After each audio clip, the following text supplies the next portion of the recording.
Welcome to the International English Language Testing System conducted by Monique English Academy.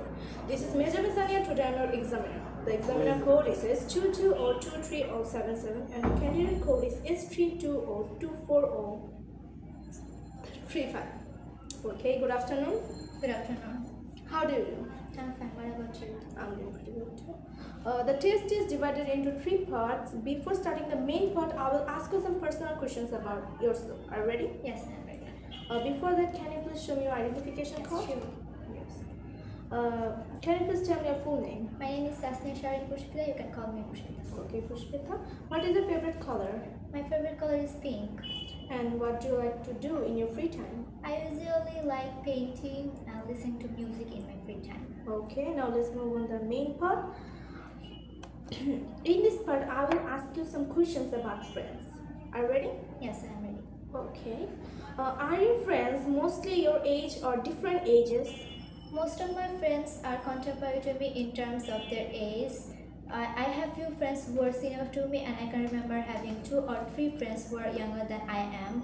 Basically, most of my friends are from my school, and that's why naturally they are mostly my age. I have few friends from my locality too, and they became my friends because we play from childhood together. Somehow in my locality, young people prefer their playmates of their age, and this is one of the main reasons they belong to my age group. Okay. Do you usually see your friends during the week or at weekends? Actually, that depends on circumstances. I see my school friends almost every single day as we have classes together. Sometimes I meet them during the weekends as well, since we plan our weekends or holidays together. Moreover, at weekends, I prefer to visit to the other friends who are busy during the week. Okay. The last time you saw your friends, what did you do together? A couple of days ago, I went to watch nearby Cineplex to watch a movie with my friends. The Cineplex was showing a recently released Hollywood movie, and we planned to watch it together. On that day, after watching the movie, we ate our lunch in a restaurant and talked about our personal interests. That was a great hangout with my friends, and I will never forget that. Okay. In what ways are your friends important to you? My friends are important to me in many ways. Firstly, they share many common interests that I have, and that's why I enjoy talking with them and spending time with them. I never feel bored or get out of topics when I'm with them. We often have lively conversations among us about future plans, studies, and personal interests.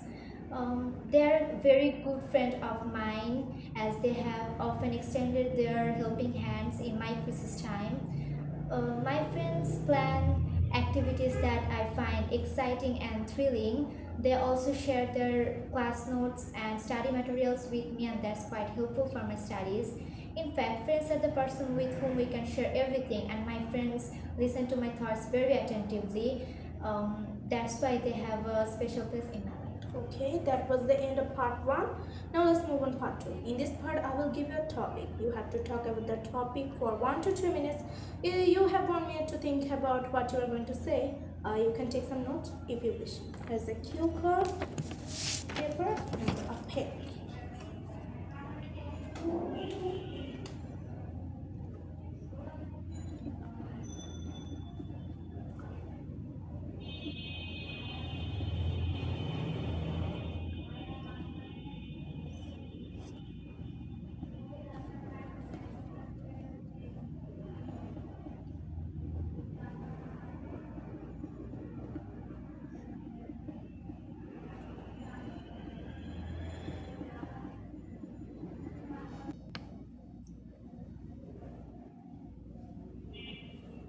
Your 1 minute is over. You can start your speaking.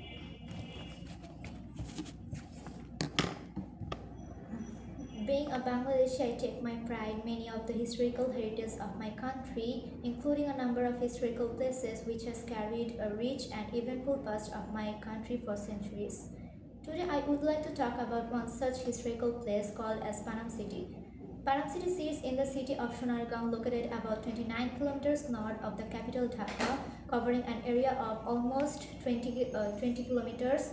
Panam City once used to be the capital of 15th century of Bengal. The lost city, as it is called by many and is also known to be only abandoned city of its kind in the whole world, has about 50 plus old houses on the same street. Even the houses are centuries old, they still bear the regal sign on the ancient walls, bricks and terracotta on the black stone. Anyways, as I was strolling through the old ruins of one of the most distinguished cities of the old world, I could not help but feel both the energy and aristocracy sustained from a very blasting city of a bygone era.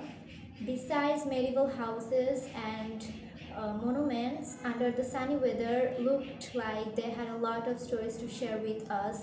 If only they could talk and we had our time to listen and learn from the past that nothing really lasts forever. Okay, that was the end of part 2. Now let's move on part 3. In this part, I will ask you some questions about looking after historic places. How do people in your country feel about protecting historic buildings? Most of the people of my country would advocate protecting any significant historical buildings. The historical buildings of my country are the icons of our heritage and we feel very proud to have them. So I believe people of my country would want to protect and preserve the important historical buildings, except maybe a few who put their business ahead of their morality and rational thinking. We had our moments when people spontaneously protested the plan to demolish such sites in the past. Due to a huge public backlash and outcry, the authority had been forced to abandon their plan to build multi-story commercial buildings by smashing the old buildings which have uh, historical importance. Thus, the citizens in my country are very sensitive about protecting anything that has historical importance. Okay.